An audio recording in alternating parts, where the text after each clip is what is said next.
Episode 2, Salvation.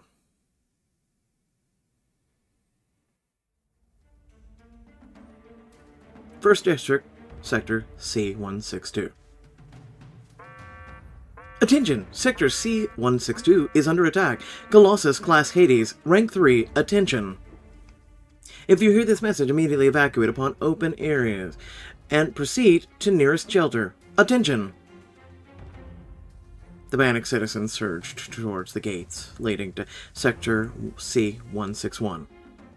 Swept along by the rushing crowd, Raina was carried forward, but she could see that most of the residents would not make it to the gates before the passage closed. At the far end of the wall, a locking mechanism painted in peeling yellow and black stripes slowly slid into place, sealing off the tunnel. Only a few minutes remained before the sector that was under attack would be completely isolated. Those who failed to escape would have to rely on local shelters and sheer luck to survive. The gates would not reopen until the threat was completely neutralized. Such were the harsh realities of survival in a world now ruled by the Colossi. Sacrifice one sector to protect the rest of the city. But no one in Sector 162 was willing to die for the greater good, especially when survival against a Rank 3 Hades was almost impossible. A Rank 3 Hades. Raina still couldn't believe what was happening. Hades, grotesque hybrids of earthworms and humans, were creatures the Ark had long known. But they had only ever been encountered by scouts far beyond the city limits. And they weren't considered colossi. Instead, they were classified as gorgons. This meant that there were typically only a few feet long. Still, they posed a formidable threat. Top secret. Colossi are massive humanoid beasts standing up to 262 feet tall. Gorgons are monsters reaching up to 10 feet high. Both are categorized in different classes and ranks. Gorgons of the Harpy class possess the ability to fly.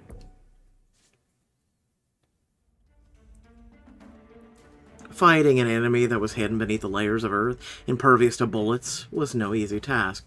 But for this to be a Rank 3 Colossus, the Hades attacking the sector could be as long as a football field. The destruction such a monster could wreak was unimaginable. When Raina first heard the attacking warning, a single thought flashed through her mind. Rank 3 God. What if it breaches the wall? She wasn't the only one consumed by such fears. Hence, the terrified residents of Sector 162 desperately were trying to escape. Few trusted the effectiveness of local shelters. They continued to push towards the gates, hoping to escape the danger.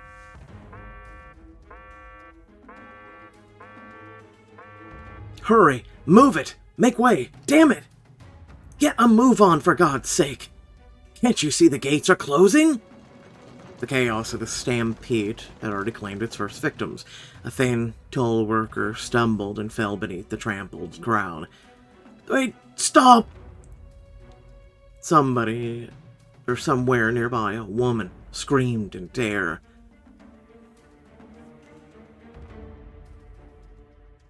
My child! Where's my child? Nika! Someone help me find my child! Nika! Raina tried to block it all out. Her own situation was grim enough. People crushed her from all sides, compressing her tightly like a massive industrial press. She could barely breathe. She couldn't stop the crowd, nor could she stop herself from being carried along. All she could do was keep her legs moving and not fall. But she refused to resign herself to being trampled like that poor man. She craned her neck, strained to see over the sea of heads, trying to orient herself. To her surprise, the gates were much closer than she had thought.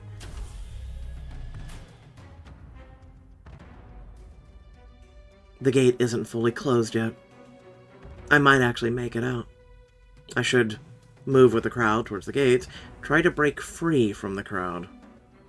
Move with the crowd. It seems to have worked so far. Maybe I'll get lucky. Who knows?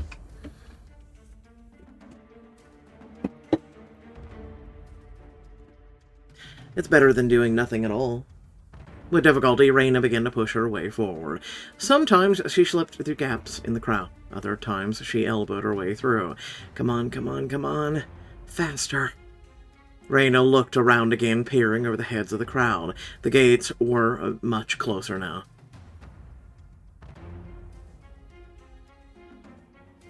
Only 30 to 50 feet away. But the locks weren't stopping either. The tunnel's opening had narrowed to just 6 feet down from its original 60, and continued to close. The crowd near the tunnel was already fighting for a chance to escape the sector. Seeing this, Raina immediately doubted her decision. Even if I make it there, how am I supposed to squeeze into the tunnel? The ground beneath her feet shook again. This time, it was much more stronger than before. The cracked asphalt shifted violently, knocking people to their knees. Raina fell as well, landing hard on her elbow. A heavy man in work clothes collapsed on top of her. It was the same man who had been yelling at the crowd earlier. As he fell, he hit his head on the asphalt with a sickening thud. Now unconscious, his full weight pinned Raina beneath him. I'm going to check on the man, take care of myself. Hey, are you okay? Raina carefully wriggled out from underneath the man along her, doing her best to support his head. He groaned, winced in pain, and mumbled, Yeah, damn it, thanks. I'm sorry. It's fine. Raina patted him absent-mindedly on the back, and then she stood and glanced at the gates, and groaned. Damn it. The locking mechanisms had just reached the other end of the tunnel, cutting off the only exit from the sector. Raina looked around, eyes darting as she tried to quickly decide her next move. Her gaze landed on a little girl, no older than 5.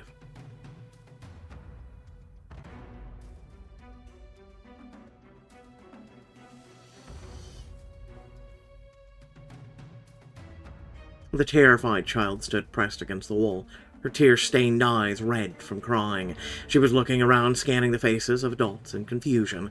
But no one was paying any attention to someone else's child. Hey, weren't you the one someone was looking for? For some reason, Raina immediately connected the girl to the woman who had been searching for her daughter. She glanced around, trying to spot the mother in the crowd.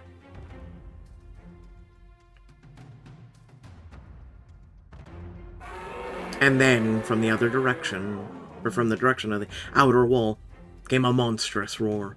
It was so loud that it drowned out even the persistent wailing of the sirens. Raina flinched. She instinctively pulled her head down between her shoulders. She whipped around in frozen shock at the sight before her.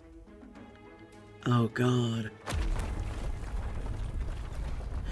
Before her eyes, a section of the outer wall sagged slightly before collapsing with an earth-shaking crash less than half a mile away. A massive cloud of dust rose in its place. Through the gray-yellow haze, Raina spotted a colossal, elongated shadow. Another roar echoed. As if celebrating its victory, the Hades swayed from side to side and bellowed triumphantly. Its cries were all the more terrifying because they sounded eerily human. The people around her screamed in terror and panicked. Some began to pray. Others bolted in random directions. A few pounded on the gate that sealed the tunnel, desperately hoping it would somehow open.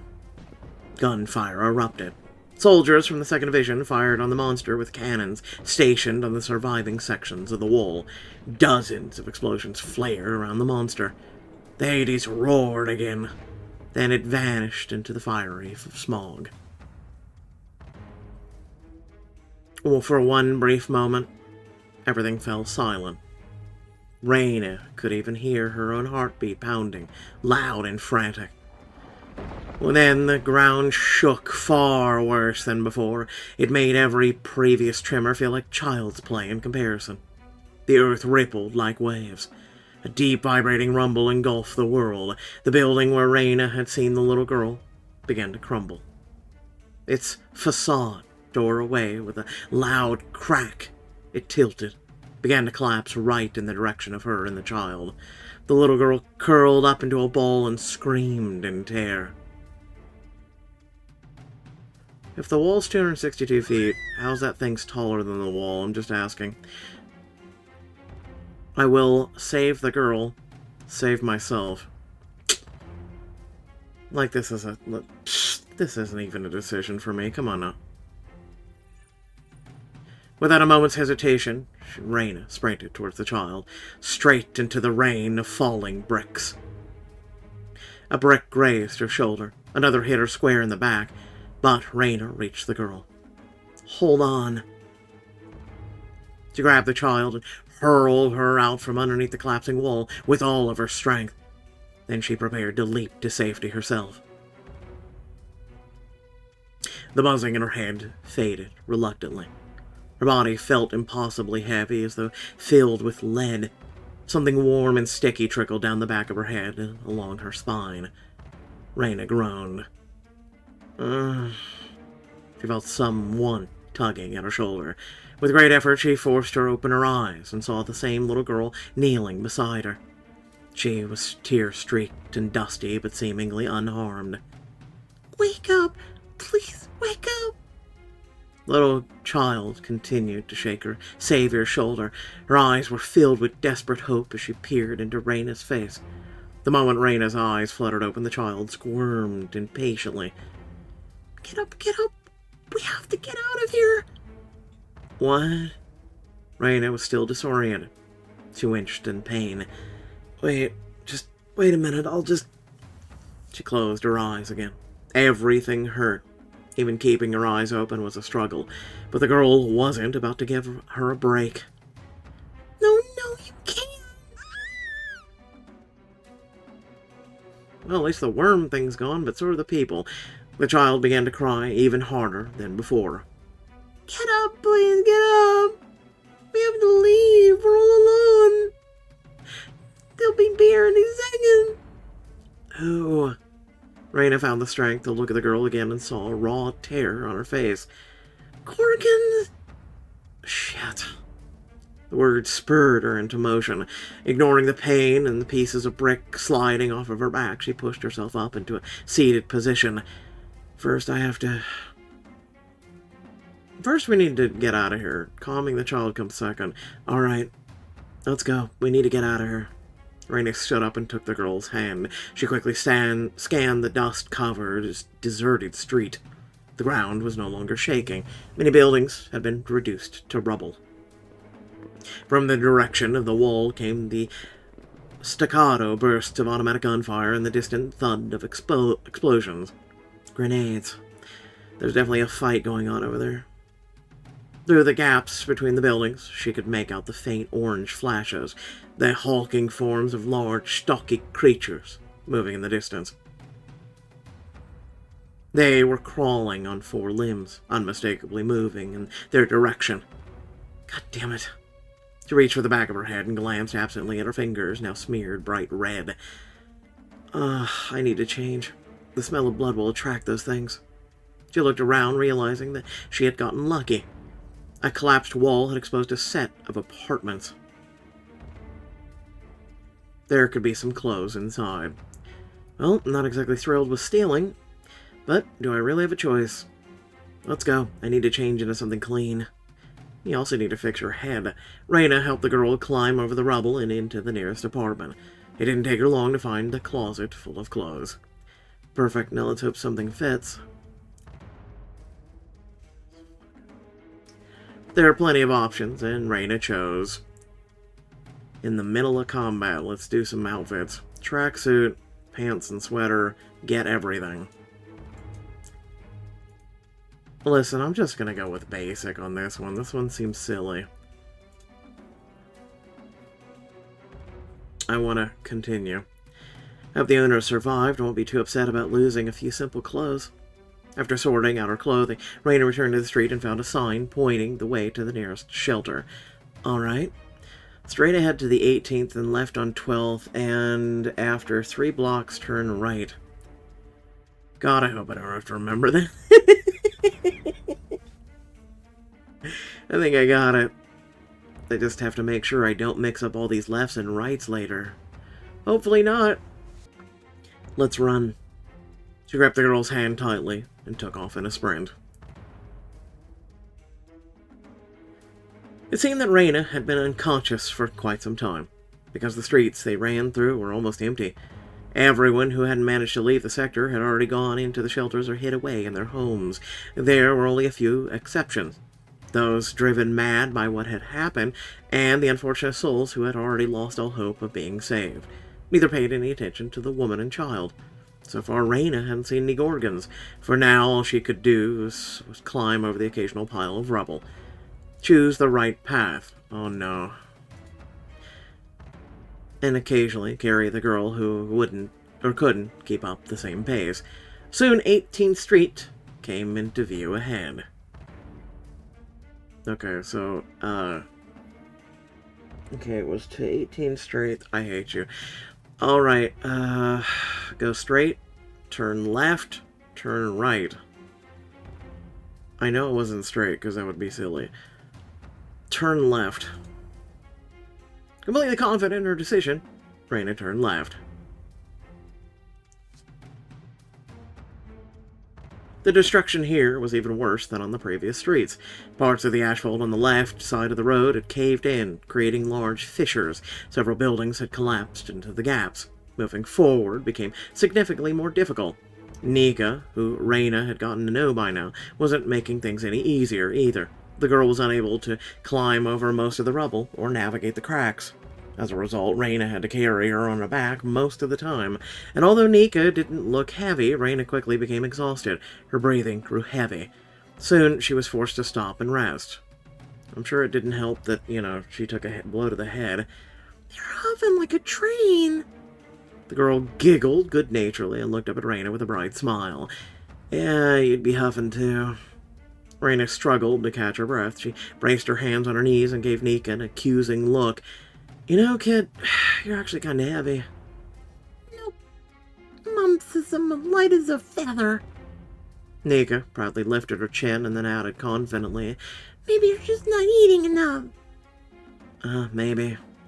Raina nodded absent-mindedly as she contemplated her next move. "All right, I think that's 3 blocks down. The shelter must be close by now. All that's left is..." Okay, so she did the 3, right? So she did left, she turned left, she went 3. Turn... Wait, both of these are the same. I'm just double checking to make sure I haven't lost my mind. Turn right at the intersection, turn right at the intersection. Okay, I guess. And that's exactly what she did. There for a minute I'm trying to, like, what? Alright. Devs, question mark? But soon the number of ruined buildings around her began to increase again. One more, the asphalt was riddled with gaping cracks, and yet the shelter she should have reached by now was nowhere to be seen. Damn it, I'm definitely going the wrong way. Did I screw up? After some thought, Raina decided to turn back. Raina had already gotten to know the girl and was now carrying her arms. The child looked at her in confusion. I'm even more confused. "Why are you going back? Are we lost?" "Lost? No. Locum read the thing. It said right. There were 2 of them. Unless the dev screwed up." Raina tried to feign surprise, then snorted. "Don't be ridiculous. Of course not." But the child wouldn't let it go. "Then what happened?" What happened? I don't know." Raina hesitated and set the girl down, but she was spared from having to answer when the Gorgons made their presence known for the first time. Somewhere nearby, a vicious howl pierced the air. It followed by several bursts of gunfire and agonized human screams. Crap. Raina scooped up Nika and hurried away, in the opposite direction of the gunfire. Before long, she was hopelessly lost. She wandered into a dead end where the only thing of note was a long-abandoned car. I'm so confused. We didn't screw up. I know we didn't. Oh, come on! Raina sighed in exhaustion and turned to go back, only to find her path blocked by a Gorgon. Oh god, are you ugly? Ugh. It was huge, muscular, resembling a cross between a human and a hound. It slowly stepped out from around the corner. It stopped. Its massive, grotesque head shifted as it noisily sniffed the air. A long, viscous strand of saliva dangled from its maw, stretching towards the ground. Raina trembled with fear. She instinctively clamped her hand over both her and Nika's mouths. Then they slowly crouched down and hid behind the frame of the car. It hasn't noticed us. Otherwise it would have attacked already. Is the thing blind? Raina held Nika close and felt the child trembling uncontrollably. At least it's not screaming. There was no chance of slipping past the unmoving monster unnoticed, so the only option left for Raina was to hide and wait to see what it would do. Ugh. The Gorgon stood at the entrance to the dead end for what felt like an eternity. The whole time, Raina silently repeated a phrase to herself like a mantra. Go away, go away, go away. But the monster didn't leave. Instead, it let out a guttural growl and slowly began to prowl into the alley like some kind of nightmarish cat. Is there anything around you to grab and throw? Like a brick? Seeing this, Nika flinched. Raina immediately held her tighter. She pulled her close and mouthed silent words of comfort. Shh, it's okay, it's okay. But the Gorgon froze as if it had heard something. Its grotesque mouth opened in a snarl, exposing teeth eerily similar to those of a human. Nika began to sob harder. Oh, damn it. Tears streamed uncontrollably down her cheeks. Raina could feel her palm growing wet where it rested on her face. The urge to move her hand and wipe away the girl's tears was almost unbearable, but she dared not move. The Gorgon stood still for a moment longer and then moved closer to the car they were hiding behind. Through the holes in the rusted metal, Raina could see its muscles rippling beneath the pale, hairless hide. Could see how it paused between blaring announcements of the warning system, tilting its head as it listened, how its ears, which vaguely resembled those of a human, twitched slightly. She could hear the crunch of gravel beneath its claws. Fear gripped Raina's throat like a steel vice. She knew perfectly well. It would have heard us by now if it weren't for the sirens. One of the loudspeakers was hanging from a pole right at the entrance of the dead end. Now, its loud, metallic voice practically drowned out the entire street. Attention! Sector C-162 is under attack. Thank you for letting us know. But this reprieve was only a brief delay of the inevitable. The Gorgon continued to prowl the dead end, investigating. Soon it'll probably circle around the car and come right at us. Staying here is not an option. I needed to at least try to do something. Or should I rely on luck? What if it just turns around and leaves? Raina bit her lip hesitantly. Then her gaze fell on a sharpened metal crowbar lying right at her feet. With a little bit of luck, this might be enough to skewer the bastard. I want to try to kill it, do nothing. You could have just threw the crowbar down the street and the sucker would have chased it. I'm just saying. Try to kill the Gorgon. Keyword try. Raina hesitated for a few more seconds before finally making up her mind. Nika, listen to me. She pressed her lips to the girl's ear and whispered so quietly that it barely was audible. When I say run, don't look back. Understand? The child nodded shakily, her eyes wide with terror. Raina gripped the crowbar. She waited for the next message from the loudspeaker and then cautiously climbed onto the car. She froze and stared in horror at the Gorgon. It had suddenly stopped as if it sensed something. Great. Damn. Now this feels like a really stupid idea. Then the indifferent voice of the warning system echoed through the street again. Attention! And Raina, throwing all of her weight into it, drove the crowbar straight into the nape of the creature's neck. The beast fell to the ground for a moment under her weight. It let out a rasping growl and thrashed violently. Then it sprang up so suddenly that Raina lost her grip on the crowbar and tumbled to the ground beside it. But before she had time to feel afraid, the Gorgon collapsed again. Barely able to think through the fear, Raina darted out of the alley. She scooped up the tearful Nika as she rounded the corner. After wandering the streets a little longer, Raina was relieved to finally spot a low, triangular building. The steel door and large number 13 left no doubt. It was one of the shelters. Seriously, let me know in the comment section if I actually did screw up, because I don't believe I did, but I think it was an illusion of choice. I think we were just meant to have that happen. Each sector contains a network of underground shelters with a capacity of up to 1,000 people. They are designed for ARC citizens who fail to evacuate the sector before it's sealed off during an attack. Okay.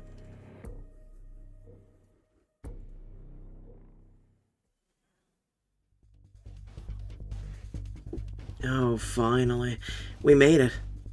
Raina smiled at Nika and rushed towards the shelter. The door was still open. At the moment, a few people were descending the stairs that led underground. Raina wanted to follow them at once, but a grim-looking man blocked her path at the doorway. "Hold it. Where do you think you're going?" "To see your mom."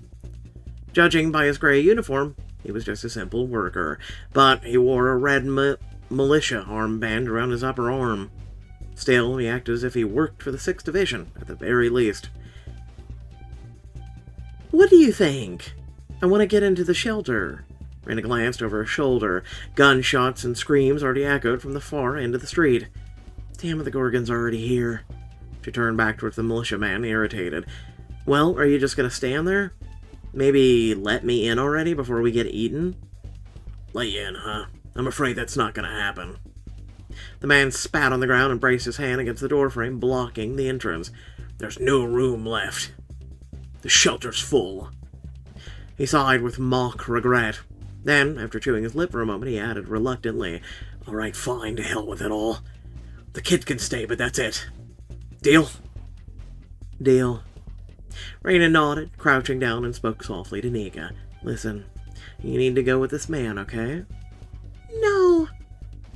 Nika threw her arms around Raina's neck. I don't want to go alone, and you promised to find my mom." "Yeah, that's right. That's exactly what I'm going to do." Raina shot the militia man an angry glare. He met her gaze with complete indifference and simply urged her on. "Hurry it up, the Gorgons are getting close." "All right, go on, quick." "You promise you'll find my mom?" "I promise, now go." Raina gave the girl a gentle push. Nika reluctantly began to walk down the stairs. "Good luck." Then he began to close the heavy doors with obvious effort. Guy's a dick. Anyway, all Raina could do was watch as the gap grew smaller, as the distant sounds of battle grew louder. Damn it, I'm done for. Raina knew very well that it was dangerous to stay there. She had to move. To find another shelter, or at least a place to hide. But she couldn't make herself move. She just stood there, staring at the closing door. I'm done for. "Hey, little one. How did you end up here?" "Mila, what the hell? Why is Clara's daughter here?" A loud, booming voice suddenly echoed from the stairs that led deeper into the shelter. "Some woman brought her."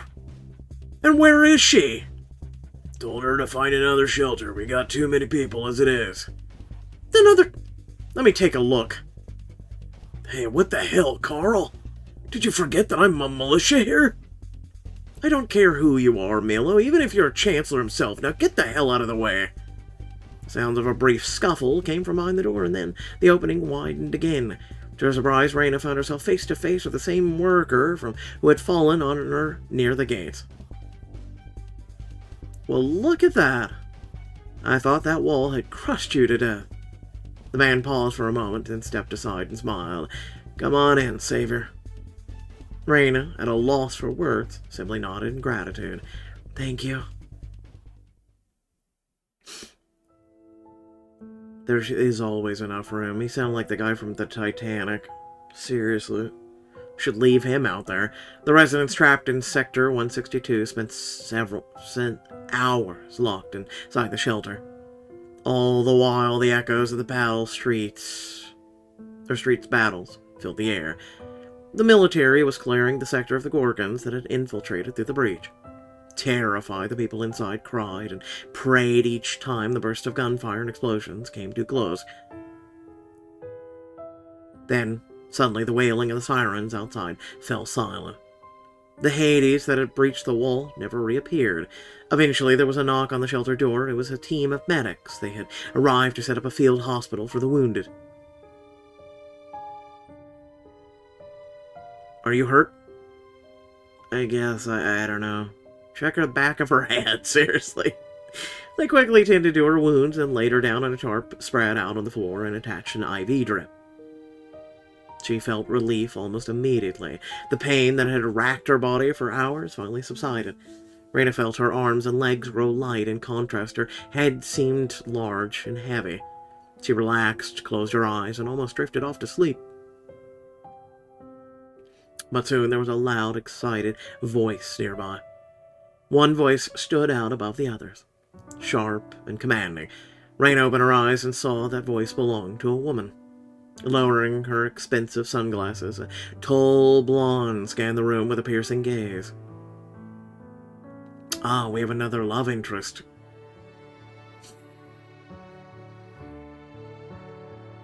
"Hello, gorgeous. Just a quick question, though. Where's your thumb?" "Rhodey, I need a good shot. Something that hits hard, but it's still easy on the eyes. You got that?" She turned to a man standing behind her with a video camera. "On it." He nodded eagerly. Now Raina remembered where she had seen this blonde before. Wow, that's Adriana Keyword herself. She propped herself up on one elbow to get a better look at the important visitor who had just entered the shelter. There's no mistaking Ark's most famous journalist. Her bold style, sharp tongue, and unflinching fearlessness. Adriana was a true idol to millions. In a broadcast which everyone in the districts had likely seen at least once, she somehow managed to tackle the most sensitive topics. So much so that people often suspected she had ties to the Chancellor himself. People simply couldn't think of any other explanation for why no one had dared to touch the journalist that repeatedly and openly criticized the government. Raina didn't put much stock in those rumors. As for her opinion of her, she didn't have a strong one. She'd seen very few of the Keyword's broadcasts. There was never enough time. And in general, Raina wasn't one to judge people she didn't know personally. "There!" Adriana suddenly pointed at someone and flashed a dazzling smile. Raina realized the journalist was looking directly at her. Oh, damn it. "She's exactly what we need." Adriana strode towards her with determination. "Just look at her, Rhodey. She's absolute perfection.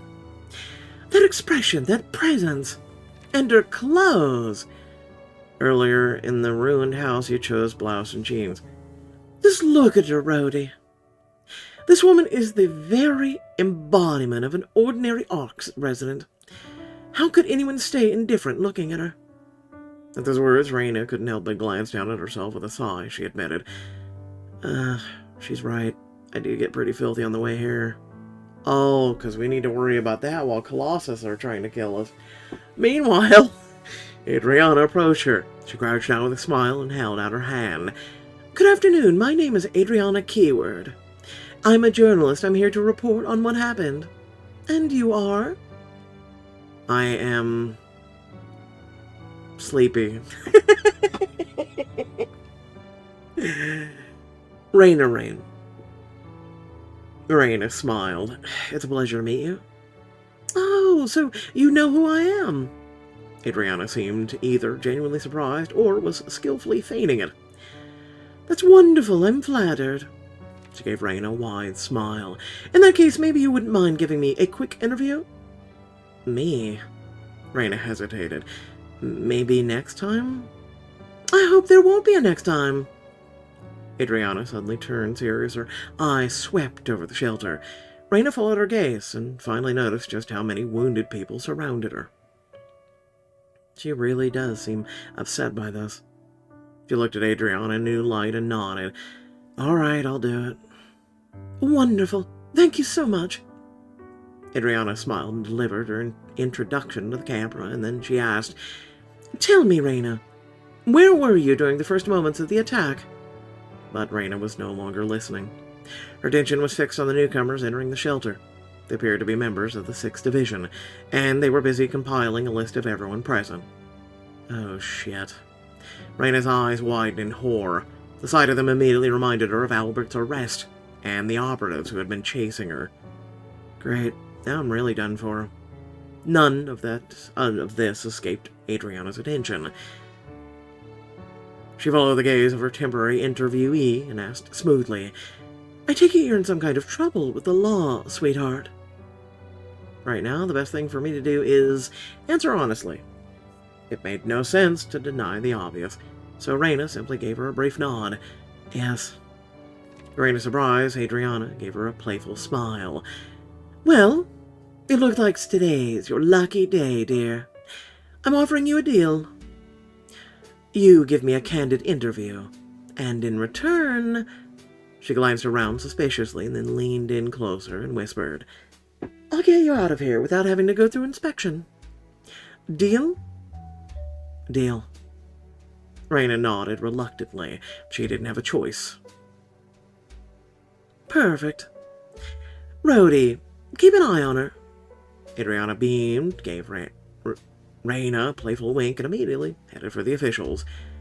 For a brief moment, she thought the journalist was going to turn her in, but as she chatted with the officers, Rhodey suddenly grabbed her arm. Come on, quickly. And without drawing any attention, he led her out of the shelter. Once outside, he ignored her protest and ordered her to climb into the trunk of Adriana's luxury car, and it was the same one the journalist had used to get to the sector.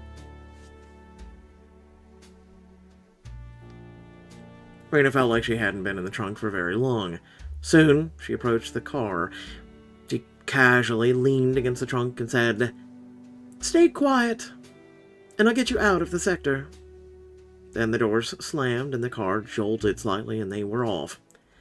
But soon Raina realized with growing unease that Adriana hadn't just taken her out of the sector. Shit, the damn journalist brought me to the Central District. Raina couldn't even begin to imagine why Adriana had done this, or what would happen to her now.